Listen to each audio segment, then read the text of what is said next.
Mary Mary by James Patterson. It's an iBook sample. So, Prologue, The Storyteller. Chapter 1.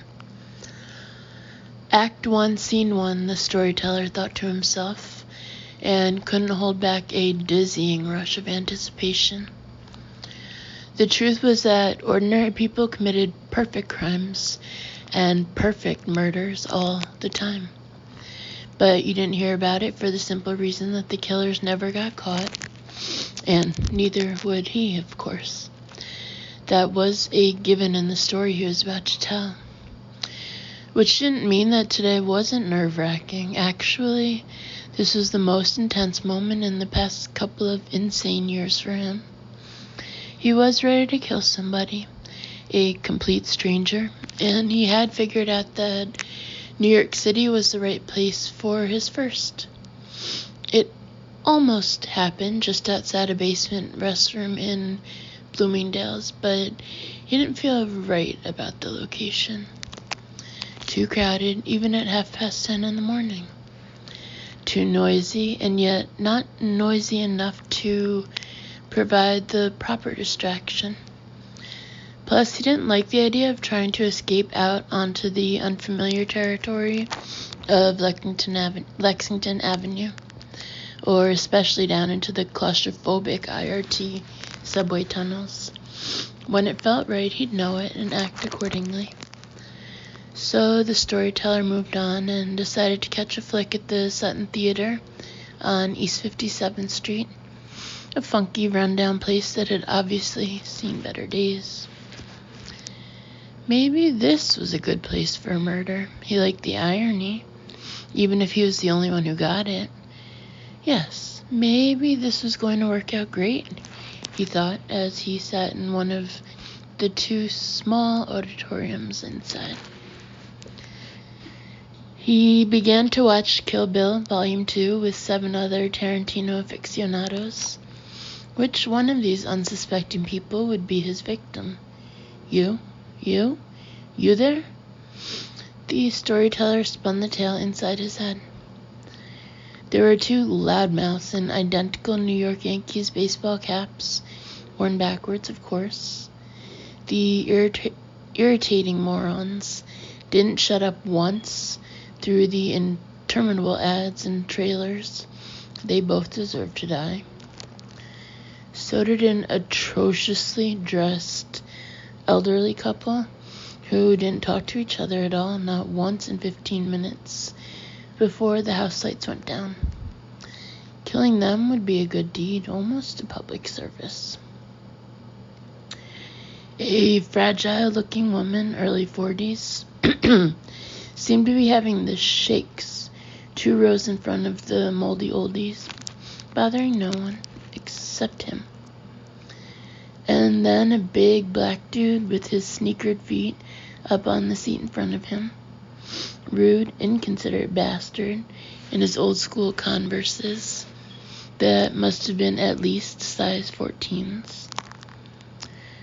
Next, a black bearded movie nerd who probably had seen the movie a dozen times already and worshipped Quentin Tarantino, of course. Turned out it was the bearded wonder who got up about halfway through the movie, just after Uma Thurman was buried alive. Jesus, who could walk out on that classic scene? Duty-bound, he followed, a couple of seconds behind, out into the dingy hall, then into the men's room, which was located near Theater 2. He was actually shaking now. Was this it? His moment? His first murder? The beginning of everything he dreamed about for months. Make that years. He was pretty much on autopilot, trying not to think about anything except doing this right, then getting in and out of the movie theater without anybody noticing his face or too much else about him. The bearded guy was standing at the urinal, which was kind of good news, actually. The shot was nicely framed and art-directed.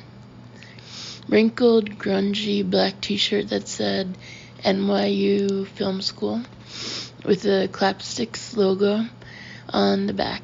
Reminded him of a character out of a Daniel Clowes comic book. And that graphic shit was hot right now. And action, he said.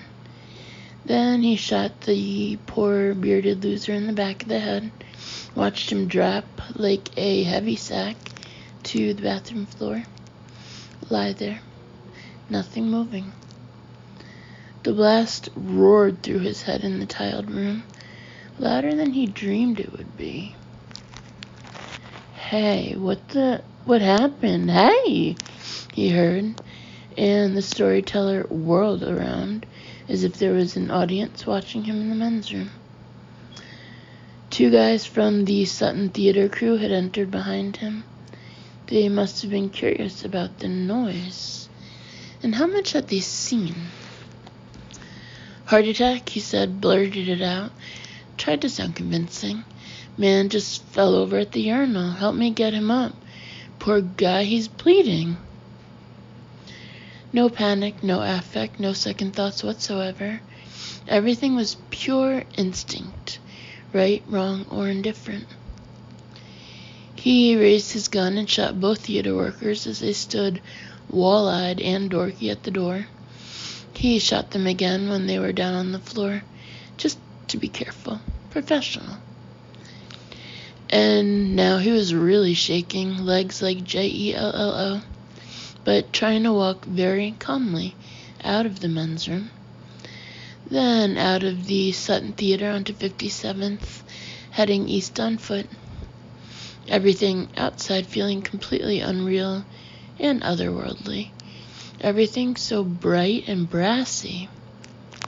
He'd done it. He'd killed 3 people instead of just 1. His first 3 murders.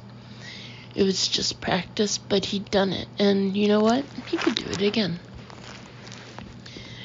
Practice makes perfect, the storyteller whispered under his breath as he hurried toward his car. His getaway car, right? Gosh, this was the best feeling of his life. Of course, that didn't say much for his life up to now, did it? But watch out from here on, just watch out. For Mary, quite contrary. Of course, he was the only one who got that, so far, anyway. Chapter 2. You think you can kill again in cold blood? He asked himself many times after the New York murders. You think you can stop this now that you've started? You think? The storyteller waited almost 5 months of self-torture, also known as discipline or professionalism, or maybe cowardice, until it was his time. Then he arrived in the kill zone again, and this time it wasn't going to be practice. This was the real deal, and it wasn't a stranger who was going to die. He was just a face in the crowd at the 3:10 showing of The Village at the Westwood Village Theater in Los Angeles. There were a number of patrons, which was good news for him, and he supposed for the film's star director, M. Night Shyamalan. What kind of name was that, M. Night? Self-conscious phony. Apparently, Patrice Bennett was among the last people in town to see the horror film. Also, Patrice actually deigned to sit in a real movie theater with real ticket buyers for her movie fix. How quaint was that? Well, she was famous for it, wasn't she? It was Patrice's shtick. She'd even bought her ticket ahead of time, which was how he knew she'd be there. So this wasn't target practice anymore, and everything had to be just right, and it would be, never a doubt. The story was already written in his head. For one thing, he couldn't be spotted by anyone in the theater, so he went to the 12 o'clock. Then, when the show let out, he waited around in a bathroom stall until the 3:10. Nail-biting, nerve-thwacking ordeal, but not that bad, really. especially since if he was spotted, he'd simply abort the mission. But the storyteller wasn't seen, at least he didn't think so, and he didn't see anyone he knew. Now the theater had more than 100 viewers, or rather, suspects, right? At least a dozen of them were perfect for his purposes. Most important, his gun had a silencer now, something he'd learned from the thrill-packed run-through in New York City. Patrice sat in the balcony. "Works for me, Patsy," he thought. "You're being way too thoughtful, especially for you, you uber bitch." He was watching her from across the aisle and a few rows behind. This was so delicious. He wanted the luxurious anticipation of revenge to go on and on. Except that he also wanted to pull the trigger and get the hell out of the Westwood Theater before something went wrong. But what could go wrong, right? When Joaquin Phoenix got stabbed by Adrian Brody, he calmly rose from his seat and went directly to Patrice's aisle. He never hesitated for an instant. "Excuse me, sorry," he said, and started to make his way past her, actually over her bare, skinny legs, which weren't very impressive for such an important woman in Hollywood.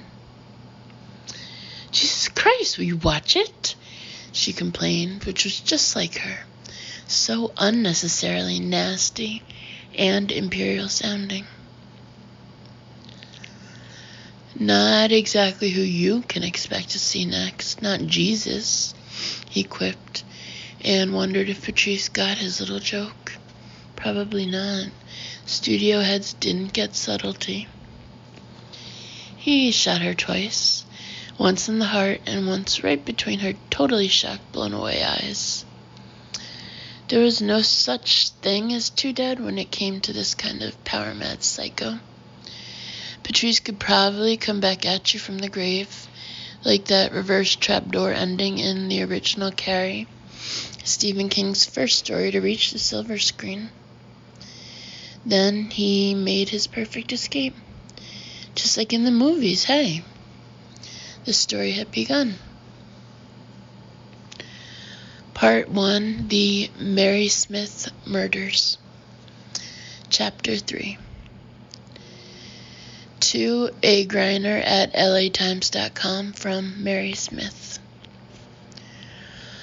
Arnold Greiner squeezed his small, squinty eyes shut, put his hands over his practically hairless skull, and scrubbed his scalp hard. "Oh my goodness, save me, not another one," he was thinking. "Life is too short for this shit. I can't take it. I really can't take this Mary Smith deal." The LA Times newsroom buzzed around him as if it were any other morning. Phones jangling, people coming and going like indoor race walkers. Someone nearby pontificating about the new fall TV lineup, as if anybody cared about the TV lineup these days. How could Greiner feel so vulnerable sitting at his own desk in his cubicle office in the middle of all this? But he did. The Xanax he'd been popping since the first Mary Smith email a week ago did absolutely nothing to hold back the spike of panic that shot through him like the needle used in the spinal tap. Panic, but also morbid curiosity. Maybe he was just an entertainment columnist, but Arnold Greiner knew a huge news story when he saw one. A blockbuster that would dominate the front page for weeks. Someone rich and famous had just been murdered in LA. He didn't even have to read the email to know that much. Mary Smith had already proved herself to be one sick lady and true to her word. The questions attacking his brain were who had been killed this time, And what the hell was he, Griner, doing in the middle of this awful mess? Why me, of all people? There has to be a good reason. And if I knew it, then I'd really be freaking, wouldn't I? As he dialed 911 with a badly shaking hand, he clicked open Mary Smith's message with the other. Please, my goodness, no one I like. He began to read, even though everything inside him told him not to. He really couldn't help himself. Oh my gosh, Antonia Schiffman? Oh, poor Antonia. Oh no, why her? Antonia was one of the good people, and there weren't too many of those. Email to Antonia Schiffman. I guess you could call this anti-fan mail, although I used to be a fan. Anyhow, 4:30 in the morning is awfully early for a brilliant 3-time Academy Award winner and mother of 4 to leave the house and her children, don't you think? I suppose it's the price we pay for being who we are. Or at least it's one of them. I was there this morning to show you another downside of fame and fortune in Beverly Hills. It was pitch black dark when the driver came to take you to the set. There's a sacrifice you make that your fans don't begin to appreciate. I walked right in the front gates behind the car and followed him up the driveway. Suddenly I had the feeling that your driver had to die if I wanted to get to you. But still, there wasn't any pleasure in killing him. I was too nervous for that, shaking like a sapling in a fierce storm. The gun was actually trembling in my hand when I knocked on his window. I kept it hidden behind my back and told him you'd be down in a few minutes. No problem, he said, and you know what? He barely even looked at me. Why should he? You are the star of stars. 15 million a picture, I've read. I was just the maid as far as he was concerned. It felt like I was playing a bit part in one of your movies, but trust me, I was planning to steal this scene. I knew I had to do something pretty dramatic soon. He was going to wonder why I was still standing there. I didn't know if I'd be too scared to do it if he actually looked at me. But then he did, and everything just happened. I shoved the gun into his face and pulled the trigger. Such a tiny action, almost a reflex. A second later, he was dead, just blown away. I could do pretty much whatever I wanted to now. So I walked around to the passenger side, climbed inside the car, and waited for you. Nice car. So plush and comfortable, with leather, soft lighting, a bar, and small refrigerator stocked with all your favorites. Twix bars, Antonia? Shame. In a way, it was too bad you came out of the house so soon. I like being in your limo.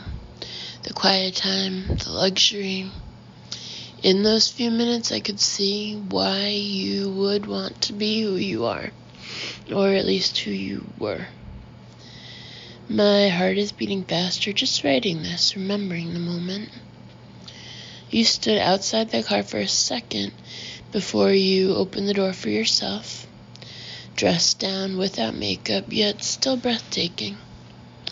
You couldn't see me or the dead driver through the one-way glass, but I could see you. That's how it's been all week, Antonia. I've been right there, and you've never noticed me. What an incredible moment this was for me. Me inside your car. You outside in a tweed jacket that made you look very Irish and down to earth. When you got in, I immediately locked the doors and put down the partition. You got this amazing look on your face the second you saw me.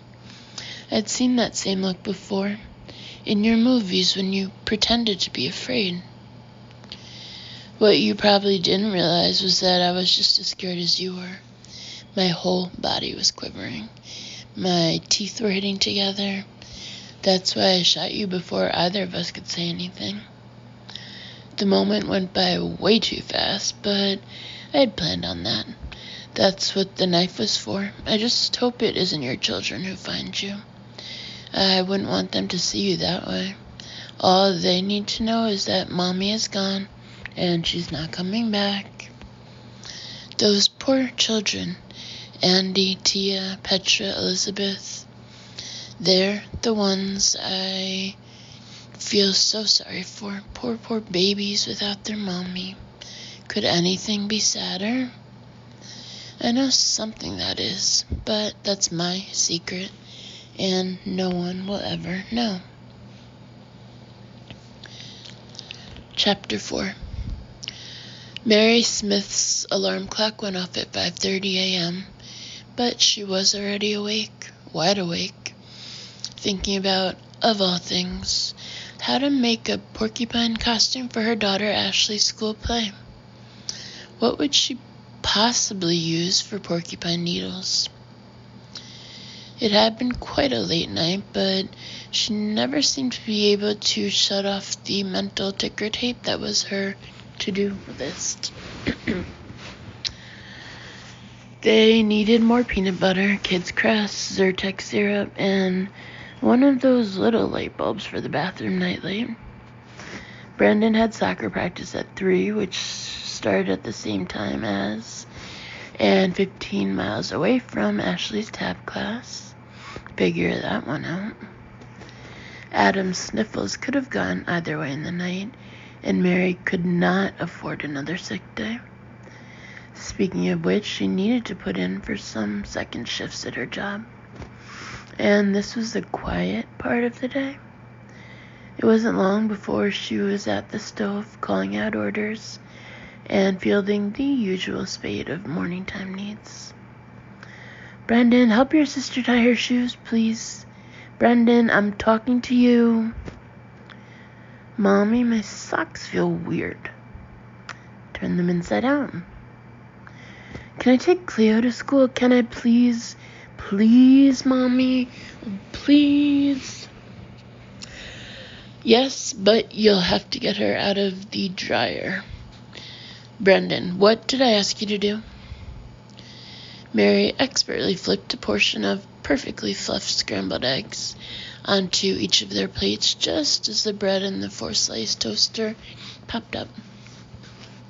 Breakfast! While the 2 older ones dug in, she took Adam to his room and dressed him in his red overalls and a sailor shirt. She cooed to him as she carried him back out to his high chair. Who's the handsomest sailor in town? Who's my little man? She asked, and tickled him under his chinny chin. I'm your little man, Brendan said with a smile. I am, Mommy. You're my big little man, Mary returned, chucking him lightly under the chin. She squeezed his shoulders and getting bigger every day. That's 'cause I cleaned my plate, he said, chasing the last bit of egg onto a fork with the flat of his thumb. You're a good cook, Mommy, Ashley said. Thank you, sweetheart. Now, come on, let's go, BBWW. While she cleared the dishes, Brendan and Ashley marched back down the hallway in a sing-song chant. Brush, brush, wash, wash. Teeth and hair, hands and face. Brush, brush, wash, wash. While the older 2 washed up, she put the dishes into the sink for later, gave Adam's face a quick once-over with the wet paper towel, took the kids' lunches, packed the night before, out of the fridge, and dropped each one into the appropriate knapsack. I'm going to put Adam into his car seat, she called out. Last one outside is a googly worm. Mary hated the rotten egg thing, but she knew the value of a little innocent competition for keeping the kids in gear. She could hear them squealing in their rooms, half laughing, half scared they'd be the last one out the door and into her old jalopy. Gosh, who said jalopy anymore? Only Mary. And who said gosh? As she strapped Adam in, she tried to remember what it was that had kept her up so late the night before. The days, and now the nights as well, seemed to blur all together in a jumble of cooking, cleaning, driving, list-making, nose-wiping, and more driving. LA definitely had its major league disadvantages. It seemed as if they spent half their lives in the car, stalled in traffic. She should really get something more fuel efficient than the big old Suburban she had brought west. She looked at her watch. Somehow 10 minutes had gone by. 10 precious minutes. How did that always happen? How did she seem to lose time? She ran back to the front door and ushered Brendan and Ashley outside. What is taking you two so long? We're going to be late again. Geez, crow. Just look at the time, said Mary Smith. Chapter 5. Here we were, smack in the middle of an age of angry and cynical myth-busting, and suddenly I was being called America's Sherlock Holmes in one of the country's more influential, or at least best-read magazines. What a complete crock that was, and it was still bugging me that morning.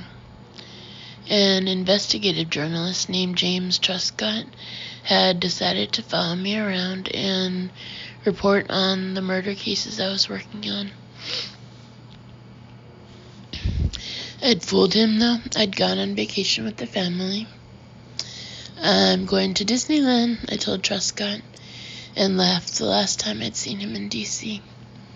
The writer had only smirked in response.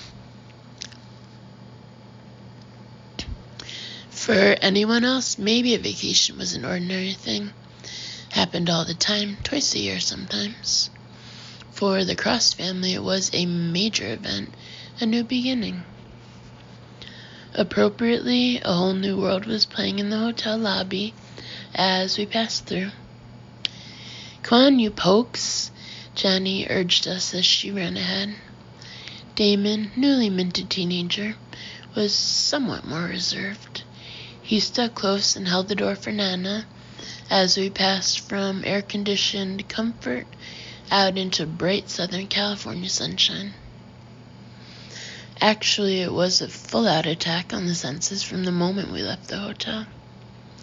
Scents of cinnamon, fried dough, and some kind of zingy Mexican food reached our noses all at the same time. I could also hear the distant roar of a freight train, or so it seemed, along with screams of terror, the good kind, the don't stop kind. I had heard enough of the other kind to appreciate the difference.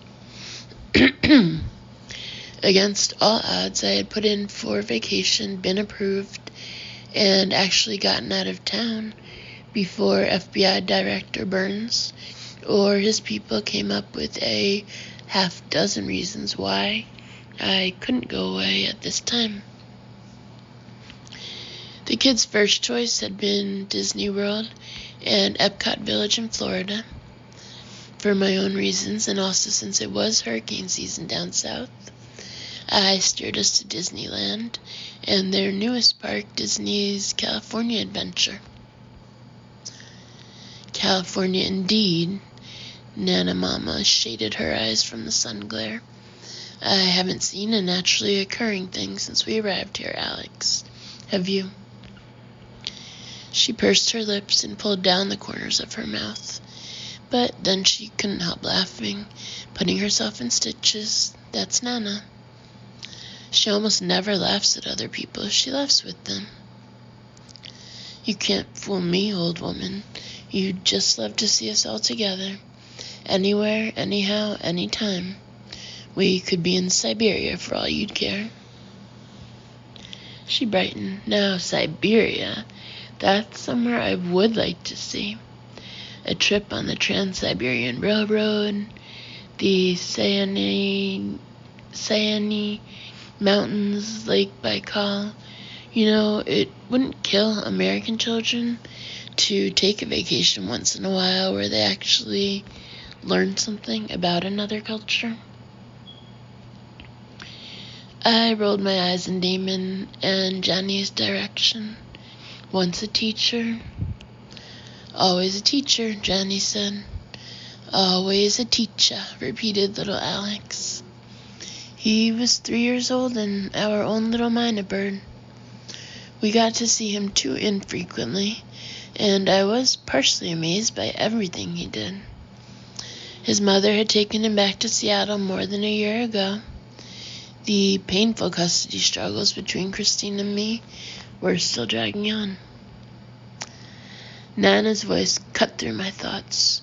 Where do we go for soaring over California? Johnny had it out before Nana was even finished asking the question.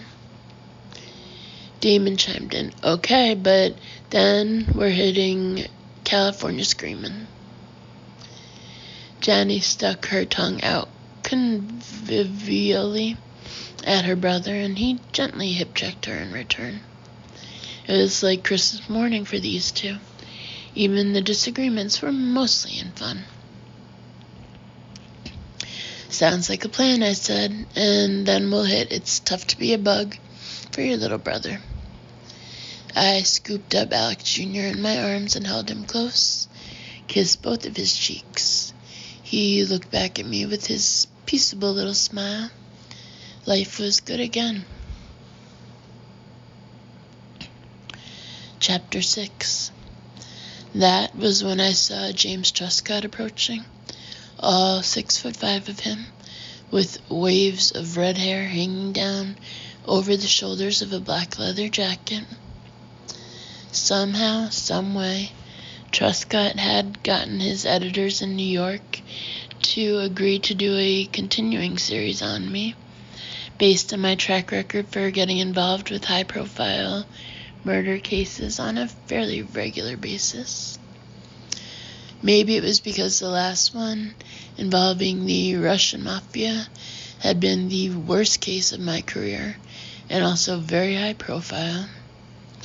I had taken the liberty of doing some research on Truscott. He was only 30, educated at Boston University.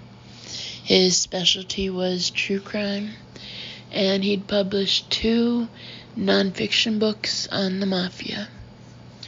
A phrase I'd heard about him stuck in my head. He plays dirty. Alex, he said, smiling and extending his hand as if we were old friends meeting by chance. Reluctantly, I shook hands with Truscott.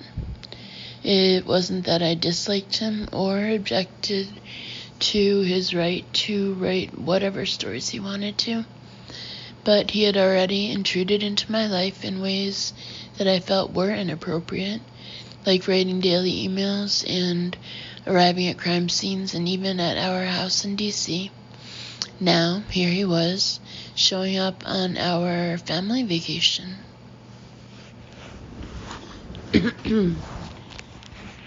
Mr. Truscott, I said in a quiet voice. You know I've declined to cooperate with these articles. No problem, he grinned. I'm cool with that. I'm not, I said. I'm officially off the clock. This is family time.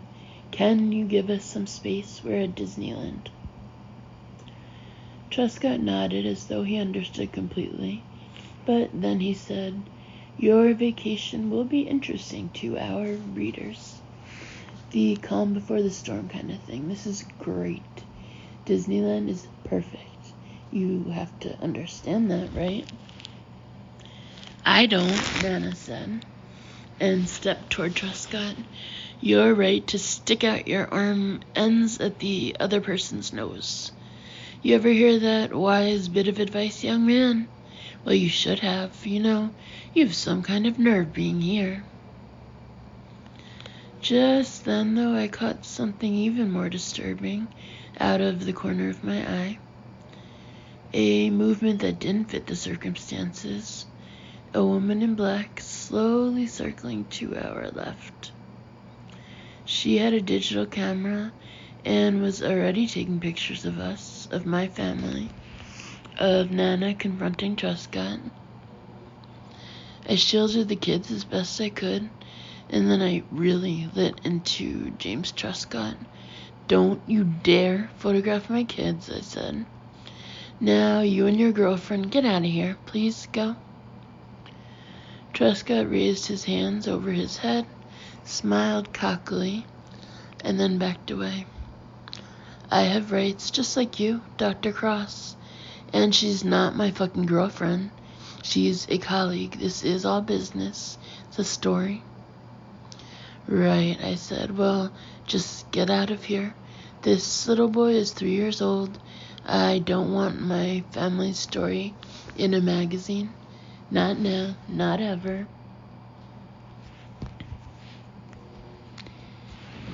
Chapter 7. We all tried to forget about James Truscott and his photographer for a while after that. Did pretty good, too. After umpteen different rides, a live show starring Mickey Mouse, 2 snacks, and countless carnival games, I dared to suggest that we head back to the hotel. "For the pool?" Damon asked, grinning. We had glimpsed the 5,000 square foot Neverland pool on our way to breakfast early that morning. When I got to the front desk, there was a message waiting, one that I was expecting. Inspector Jamila Hughes of the San Francisco Police Department was in town and needed a meeting with me. "ASAP, if not sooner," said the note. "That means move it, Buster." I gave my smiling regrets to the pool sharks and took my leave of them. After all, I was on vacation too. "Go get 'em, Daddy," Johnny ribbed me. "It's Jamila, right?" Damon gave me a thumbs up and a smile from behind the fog lens of a snorkel mask. I crossed the grounds from the Disneyland Hotel to the Grand Californian, where I had booked another room. This place was an entirely American arts and crafts affair, much more sedate than our own hotel. I passed through stained glass doors into a soaring lobby. Redwood beams rose 6 floors overhead, and Tiffany lamps dotted the lower level, which centered on an enormous fieldstone fireplace. I barely noticed any of it, though. I was already thinking about Inspector Hughes up in room 456. Amazing. I was on vacation. Chapter 8. Jamila greeted me at the door, lips first, a delicious kiss that warmed me from head to toe. I didn't get to see much of her wraparound baby blue blouse and black pencil skirt until we pulled apart. Black slingback heels put her at just about the right height for me. She sure didn't look like a homicide cop today. "I just got in," she said. "Just in time," I murmured, reaching for her again. Jamila's kisses were always like coming home. I started to wonder where all this was going, but then I stopped myself. "Just let it be, Alex." "Thanks for the flowers," she whispered against my ear. "All of the flowers? They're absolutely beautiful." I know, not as beautiful as me." I laughed out loud. That's true. I could see over her shoulder that the hotel's concierge, Harold Larson, had done a good job for me. Rose petals were scattered in a swath of red, peach, and white. I knew there were a dozen long stems on the bedside table, a bottle of Sauvignon Blanc in the mini fridge, and a couple of carefully chosen CDs in the stereo. Best of Al Green, Luther Ingram, Tuck and Patty's Tears of Joy, some early Alberta Hunter. I guess you really did miss me, Jamila said. Suddenly, the two of us were like one body, my mouth exploring hers, my hands holding her up from the rear. She already had my shirt half unbuttoned, and then I was reaching down her side for the zipper on her skirt. We kissed again, and her mouth was so fresh and sweet, like it always was.